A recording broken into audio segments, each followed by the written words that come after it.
Okay, this lesson for the KOINE Project Class, I'd like to demonstrate a point of view from where there's no contradiction, specifically with reference to the Bible word Ecclesia, called out. The term ek is like our term ex, out from, and it refers to that which severs, a severance from a previously held strong tie, for example, and even one that might be binding to you.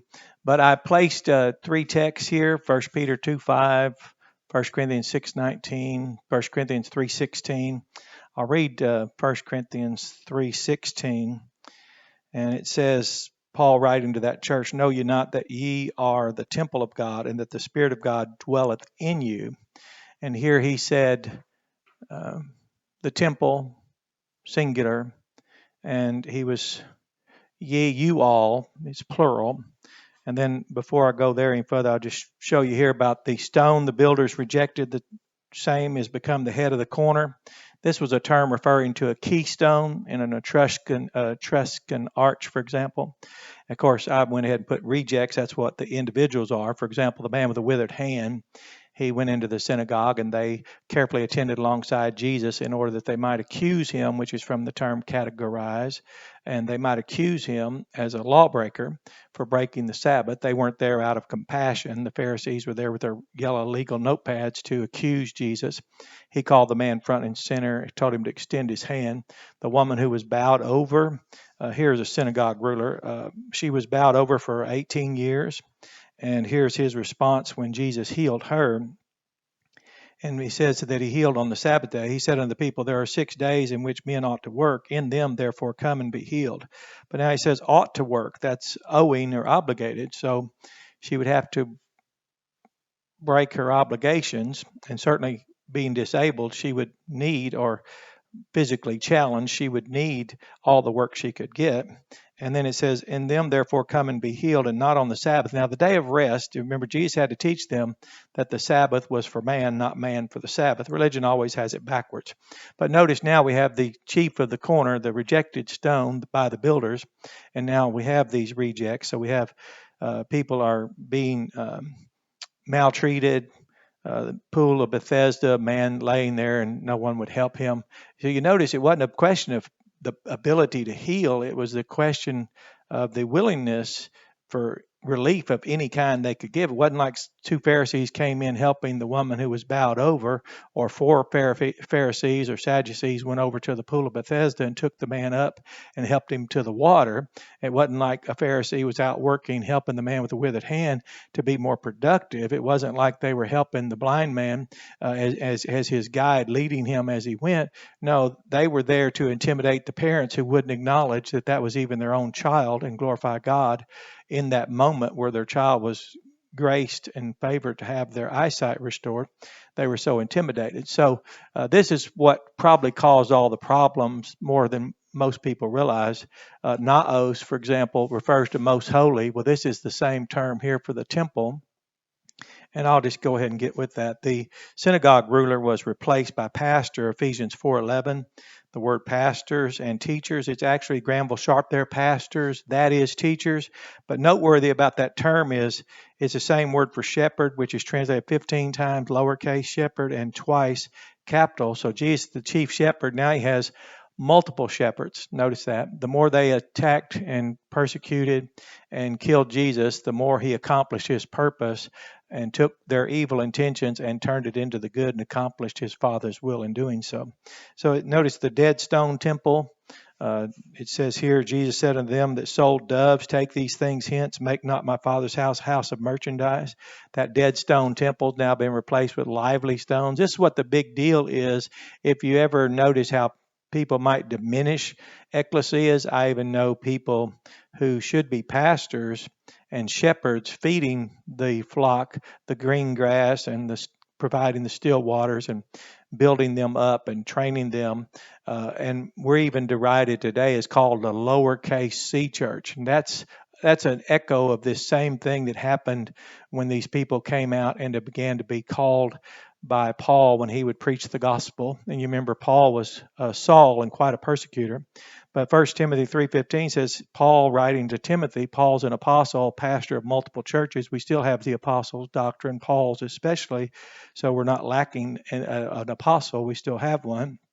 His doctrines, that thou mayest know how thou oughtest to behave thyself, telling Timothy, the pastor of a church, in the house of God. Well, now he's calling the Father's house is now the term that was once referred to the brick and mortar dead stone temple. So now that will cause problems because the temple was still standing at this time. And now these people no longer have to be at the temple. They've been scattered as Saul had persecuted many of them in the first place. Many more would be fleeing as the armies would come in 70 AD and take the temple down physically. Jesus used the word naos in reference to himself, most holy. Now that word's being used of his people. Just as the stone that's rejected, he calls them living stones now. So from chief shepherd to many shepherds, pastors, that's teachers. That's why we labor in word and doctrine, give ourselves continuously to the word of God in prayer to feed these people. We're a holy priesthood, the priesthood that turned Jesus over, that the Levitical priesthood who rejected their responsibility and their purpose for being called, that is elected, the rationale for being chosen. They've now been replaced. These multiple stones, singular, make a collective priesthood. So the ecclesia and the living stones of which it's comprised, a spiritual house, spiritual sacrifices, certainly not physical sacrifices, and certainly not as Jesus had to tell them, I desire mercy and not sacrifice. He was including their performance and how they were driving and manipulating people rather than building them up and relieving them. There's no relief in man's religion. It will break you.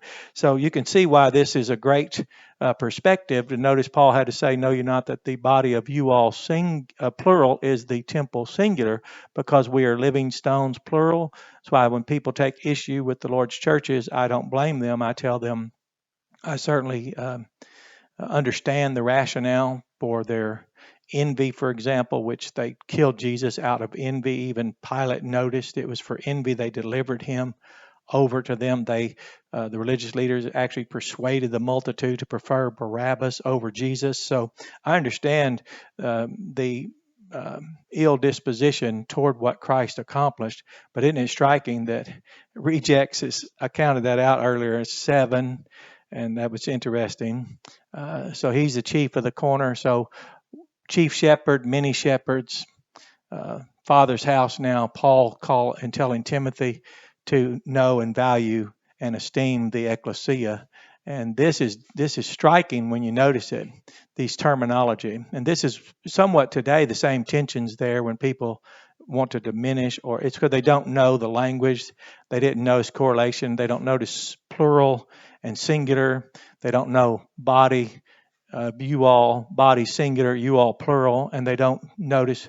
And it's so obvious there's church letters. You'd think that would be quite indicative of that purpose for which these ecclesias were there. And also look how expedient it is for them, because Jesus said, I would return and he would not leave us orphan. Well, now Jesus can be with each one of these flocks simultaneously, concurrently, and always.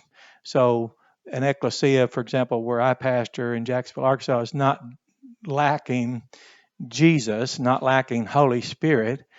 We even read here, the Spirit's house now. Well, you'd never say that in face of Pharisee, Sadducee, dead stone, temple curators, and those who take things like that in their facilities or their religious buildings and use them to merchandise men and commercialize Christ. So have a blessed day. Enjoy this lesson. But when you use the Bible languages, you'll find great advantages, and you'll also see why it was so compassionate of Christ, and then Saul so cruel as to persecute the way, and then he found out that the way, the truth, and the life that he was persecuting stops him on the road to Damascus and said, I'm the one you're persecuting.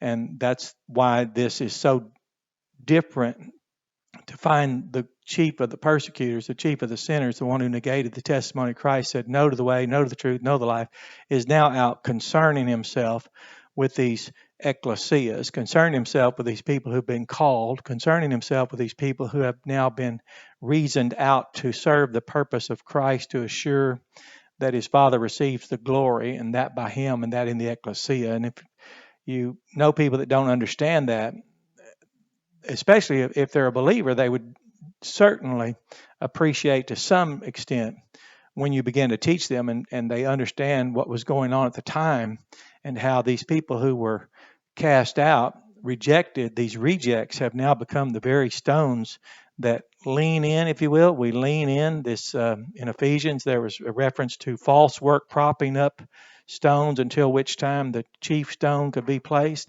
And we have no false work now. We have no compensatory props. And now we all lean into this one, and the weight then evenly distributes and makes it so easy on all of us, just like Paul taught the churches in Galatia. If you bear your own burden, then we bear each other's burdens. We fulfill this law. So you have a blessed day. Enjoy this lesson. But here's a view from which no contradiction appears, and the use of language, the use of the words, all the temple language now been transferred to the ecclesias. And you can see now that ecclesias for 2,000 years from the time Christ called those men out in the first place, and they responded, and he began to teach them. He even taught them what to do when dealing with personal offenses that would then escalate to where the person wouldn't listen, even if 2 or 3 were there. He said, then go to the ecclesia, convene, assemble, and he said, I will be with you. So even when he said, where 2 or 3 are gathered, I'll be with you. Well, he was referring to, that's his involvement in the act of securing the outcome of an offense that's been actually occurred or has been alleged. And that's how important that is. And just like the Great Commission says, I will be in association with you all until the end of the age. So there's no time from the time Jesus was with those original men that he called out to the time, the end of the age, where there won't be ecclesias all over the world. It's quite a blessing, especially when you realize what we are and able to be, and so graciously and highly honored to be one of the stones in this, for example, and identify with the stone the builders rejected, to be now one here as lively stones and are part of this collective, this priesthood that we are, and to know we offer spiritual sacrifices. And you'll see why there's nothing about what we do in the ecclesia that should be diminished or marginalized by those who are either ignorant, ignoring, it's called ignorance is what I call it, where they deliberately don't want to know what an ecclesia is, which is one thing. But now I've been studying why are they then assaulting the ecclesia, disrupting it. And this is why. It's called envy, and that's in the book of Galatians, chapter 5, verse 21. And just as they treated Jesus out of envy, they turned him over, as even Pilate knew it. So you'll notice it's consistent the way Jesus said, if they hate the master of the house, what do you think they'll do with the servants? If they rejected the chief stone, look what they did to us, the living stones. But look what he did with us. He made us living stones. If they turn the Father's house into a house of merchandise, he then takes an ecclesia, not brick and mortar, but people, flesh and blood, and builds them up a spiritual house. And that's why he accomplished what that cannot be stopped. And you imagine how difficult it is on persecutors to go after one, and some have to flee, and then they go out and preach this same gospel of the grace of God, and by that gospel and that good news of the suffering of Christ, people are persuaded. They then believe, become born again in that moment they believe, and then they're willing to come out, assemble. And again, that which they tried to destroy and prevent has now been multiplied and can never be prevailed against. So you have a blessed day. Enjoy this lesson.